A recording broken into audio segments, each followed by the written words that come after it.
Now we're going to solve a nonlinear system of equations. A nonlinear system of equations could have very different forms. This one is nonlinear because the x and y have squares on them. The only method we have to reliably solve a nonlinear system of equations is by substitution. So, we look at this, okay? I cannot easily solve this for x, and trying to solve it for y would be square roots. So I definitely want to solve the first equation for a variable.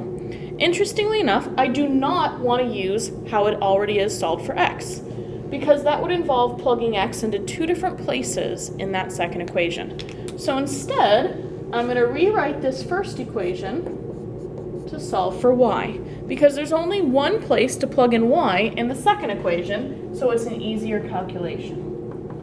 So now I'm going to do that substitution. I see that I get an equation in just x's, I should be able to solve it. But it's a quadratic equation in x's.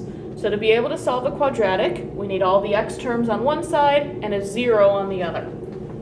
So first, I'm going to FOIL this out. And then I'm going to write it in the correct form. So my quadratic is 2x squared minus 3x minus 5. Now from here, you can use any method that you have learned in order to solve a quadratic. However, if it factors, it will always be easiest. So this does factor as 2x minus 5, x plus 1.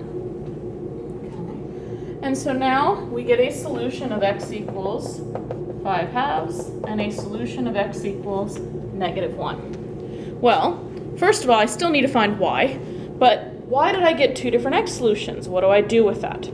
It's perfectly valid to get more than one x solution when you're solving a nonlinear system, and you just have to find their individual y coordinates separately.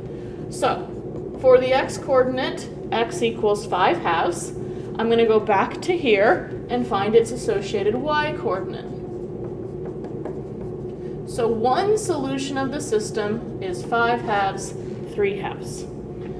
For the x-coordinate negative 1, I'm going to go back to here and find its associating y-coordinate.